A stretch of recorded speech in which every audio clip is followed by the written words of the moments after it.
Assalamualaikum warahmatullahi wabarakatuh. Halo teman-teman semuanya.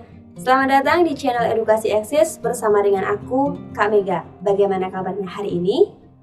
Semoga kita semuanya selalu dalam keadaan baik dan juga sehat ya.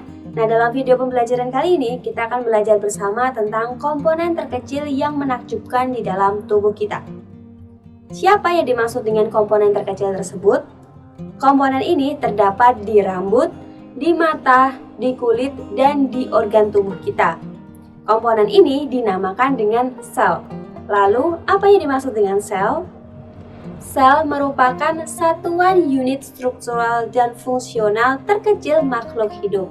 Sel juga merupakan dasar dari pembentukan bagian-bagian tubuh makhluk hidup. Sel merupakan komponen sederhana dari sistem organisasi kehidupan. Sel pertama kali diobservasi dan diidentifikasi oleh fisikawan Inggris bernama Robert Hooke pada tahun 1665. Kemudian yang kedua yaitu dari ilmuwan Jerman yang bernama Schwann dan Schleiden mengemukakan prinsip dasar baru sel pada tahun 1893. Teori tentang sel memiliki 3 prinsip. Prinsip yang pertama yaitu setiap makhluk hidup tersusun dari satu sel atau lebih. Kemudian yang kedua, sel merupakan unit dasar struktur dan fungsi pada makhluk hidup. Yang ketiga yaitu sel-sel yang lainnya berasal dari proses penggandaan atau replikasi dari sel yang sudah ada. Jadi berdasarkan penjelasan yang sudah kakak sebutkan tadi, bahwa sel merupakan unit terkecil dari makhluk hidup, termasuk manusia. Nah, kira-kira berapa ya jumlah sel yang ada di manusia? Berbicara tentang jumlah sel yang ada di dalam manusia, hal ini belum dikatakan secara pasti. Sampai hari ini atau sampai saat ini, para ilmuwan masih melakukan penelitian tentang hal tersebut. Namun, dapat diperkirakan rata-rata jumlah sel yang ada pada manusia berkisar 30-40 triliun sel. Secara umum, sel memiliki ciri-ciri sebagai berikut. Ciri yang pertama berukuran 1-100 mikrometer. Yang kedua, dibedakan menjadi sel prokariotik dan sel eukariotik. Sel prokariotik adalah sel yang tidak memiliki membran inti, sedangkan sel eukariotik adalah sel yang memiliki membran inti. Yang ketiga, tersusun atas komponen kimiawi seperti karbohidrat, protein, lemak, air, vitamin, dan mineral. Yang keempat, sel eukariotik tersusun atas membran sel, sitoplasma, dan materi genetik atau DNA dan RNA. Yang kelima, pada sel eukariotik, materi genetik tersebar di sitoplasma, sedangkan sel prokariotik, materi genetiknya terdapat di dalam inti sel. Yang keenam, memiliki ribosom. Yang ketujuh, memiliki sitoskeleton atau rangka sel.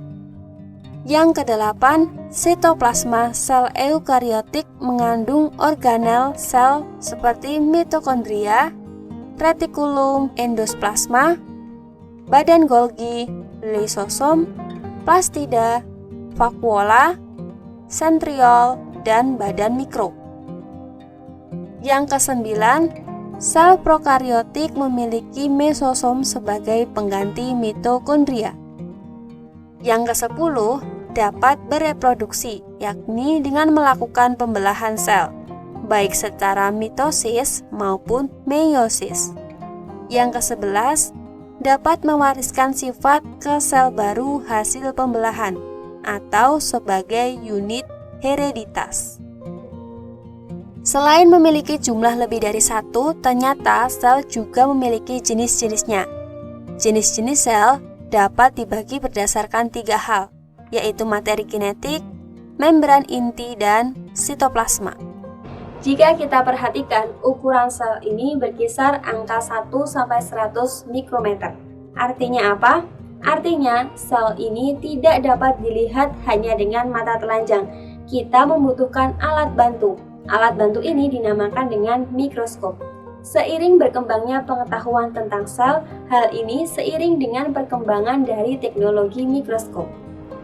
Mikroskop merupakan alat bantu penglihatan untuk melihat objek yang berukuran renik, sehingga objek tersebut akan berukuran lebih besar dan juga lebih jelas. Artinya, dengan mikroskop kita dapat melihat sel dengan lebih jelas. Bukan hanya itu saja, saat ini terdapat banyak sekali jenis mikroskop berdasarkan kebutuhannya. Mikroskop yang tersedia di laboratorium sekolah biasanya berupa mikroskop cahaya biasa. Kemudian ada mikroskop jenis lain, yaitu bernama mikroskop stereo yang mempunyai dua okuler sehingga dapat diamati dengan dua mata. Selanjutnya ada mikroskop fase. Mikroskop ini digunakan untuk mengamati struktur mineral. Selanjutnya ada mikroskop ultraviolet. Mikroskop ini menggunakan sumber cahaya ultraviolet. Kemudian ada mikroskop elektron. Mikroskop ini menggunakan berkas elektron sebagai pembawa citra gambar. Dengan mikroskop ini, perbesaran yang diperoleh dapat mencapai 100.000 kali.